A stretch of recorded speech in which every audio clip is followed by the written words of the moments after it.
right, welcome back. If you watched the multiplication video where I explained the memory palace technique that Jerry Lucas writes about in the book, Ready, Set, Remember, I have the video. I'll put it in the links where you can watch the multiplication tables and how the pictures represent the numbers, and students are able to store the pictures in their mind to recall the patterns and the numbers of the multiplication tables. It's very fascinating. It's a pretty detailed process, but it works if you are able to put the time and work into learning that method. Now, this one's a little bit easier and it's a lot of fun. This is what my mom used with us to memorize our presidents, the order of the presidents.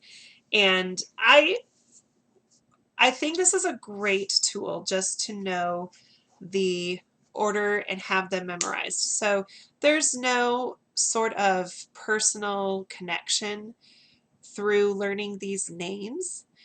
I think that as you are studying American history, actually studying about these presidents is very important. And so far, in our homeschool, we've just been focusing on the presidents that are from our state, and we've learned about Andrew Jackson and James Polk.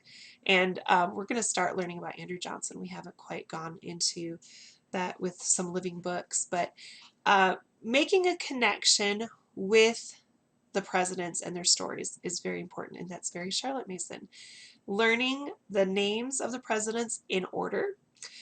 Charlotte Mason talks about be careful of parlor tricks and tricks that students can just rattle off information because they've been conditioned to know these facts. That's not what this is about, I don't think. And it's all about how you approach it in your homeschool.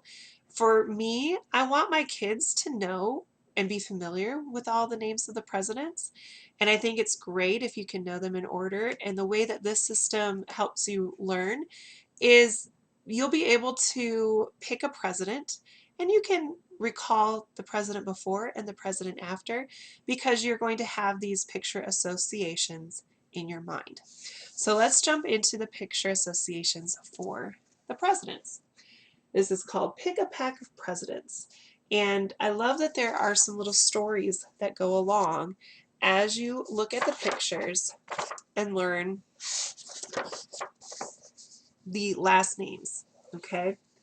So take a look at this picture. What is happening is this group of illustrations are representing the names of the first several presidents of the United States. And I'm going to go ahead and go through just this page to give you an example. What's important about the memory palace technique is that each picture links to the next. Like I said, if I were to hear someone ask me about Jackson, I can recall this picture and I can think, oh, it is right before the Van Buren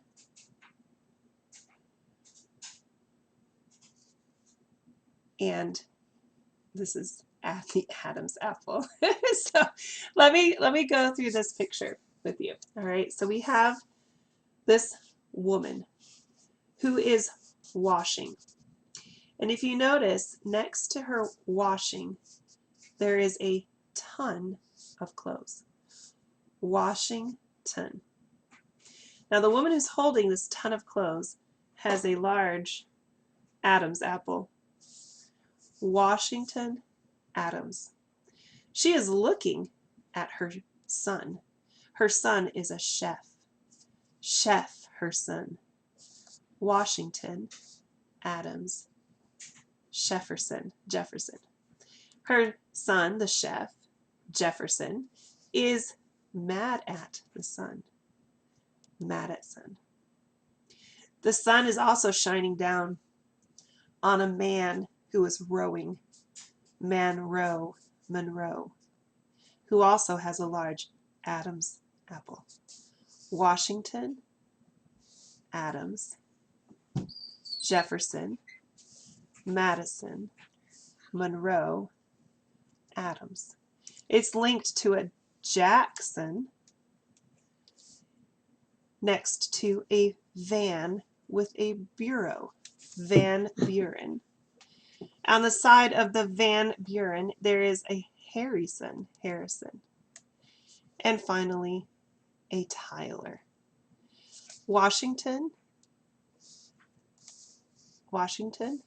Adams, Jefferson, Madison, Monroe, Adams, Jackson, Van Buren, Harrison, Tyler. So once students have studied, just a second, once students have studied this picture and they can associate each picture with the names of the presidents, they continue to go on. Now, this book was written a long time ago. I think Carter is the last president in it.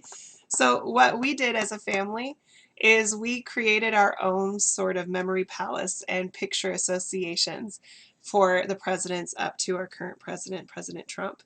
And that has helped my son be able to memorize all of the presidents to our current president. And as the years go by with our homeschool, we'll continue to add pictures to, just for fun, to help us remember the order of presidents. And like I said, I think it's in the way that you present it. It could be a parlor trick. You could just have your brag to your friends, oh, my kid can say all the presidents of the United States in order. Or you could use it as a tool that will help develop personal connections and relationships with the people of our American history. There are some wonderful biographies that have been written, and that's what we enjoy. We've done the Dulaire biographies as well for Washington and for Benjamin Franklin, although he's not a president, Abraham Lincoln. So we've read these books as well for our American history. And we'll also be reading some living books for some other presidents so we can continue to make those connections and connect the dots in our timeline and in our history of our country. So I hope that was helpful, and next I'll talk about the states and capitals.